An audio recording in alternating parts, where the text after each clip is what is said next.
குடிக்கிறவன் கெட்டவன் கிடையாது. குடிக்காம அடுத்தவன் குடிய கெடுக்கிற மத்தியா அவன் தான் கெட்டவன். குடியாத என்னைக்குமே நல்லவனா தான் இருப்பேன். குடிப்ப அலம்பல் பண்ணுவோம் போய் படுத்துருங்க. குடிக்காம அவன் முடிய எப்படி கெடுக்கலாம், இவன் முடிய எப்படி இருக்கான் தெரியா பத்தியா அவன் தான் கெட்டவன். விடுதலை பேசுறியே நீ சொல்ற 100க்கு 100 உண்மை. ஆமா, நம்ம ஊர்ல ஒருத்தன் அப்படிதான் இருக்கான். அது உண்மை.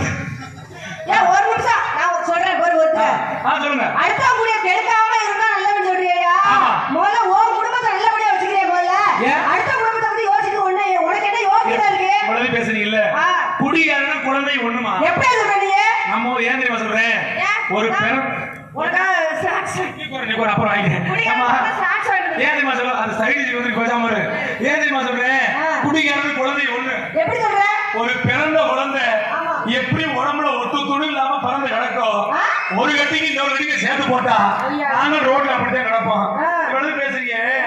நாங்க சின்ன பிள்ளையா இருக்கும் போது எங்க நீங்க குளிப்பாட்டி விட்டு, பெண்கள் குளிப்பாட்டி விட்டு, எங்க நல்லா கொஞ்சம் பவுடர், இங்க கொஞ்சம் பவுடர் வச்சு விட்டு, கடைசியா பவுடர் வச்சு விட்டு என் சுத்தி மணி எப்படி சின்ன விட கும்பிடுறிய? உண்மையா இல்லையா? சின்ன பிள்ளையா இருக்கும் போது பவுடர் வச்சு சுத்தி மணி பிடிச்சி கும்பிடுறிய. நாங்க தண்ணியா போட்டு ரோட்ல குப்பை கிடக்கும் எங்களை தூக்கி அந்த குளிப்பாட்டி கொஞ்சமா 1 கிலோ பவுடர் எடுத்து அடிச்சு விட்டு எங்க சுத்தி பண்ணி பிடிச்சி ஆட்டி பாரு. அடுத்த நாள் என் மக்கள் வீட்டு சாப்பிட்டு போவானா? பூச்சி போட்ட ஓட்டி ஆட்டி விடுறவா? பூச்சி போட்ட நீ பூச்சி மருந்து அடிக்காம வருவ, ஆனா அடிக்க மாட்டேன். ஏன் தெரியுமா? பூச்சி மருந்து அடிக்கல நீ வரும்போது தஞ்சாவூர் பெரிய கோபுரம் மாதிரி அதை வளர்ந்து நிற்கும். அடிக்காம நீ வாடிக்கு திரும்பி வந்துருவேன். கொளுத்தி விட்டுருவேன். கொளுத்த முடியாது, தண்ணியை ஊற்றி ஆஃப் பண்ணிட்டு போயிருவான். இவ்வளவு பேசுறீங்க.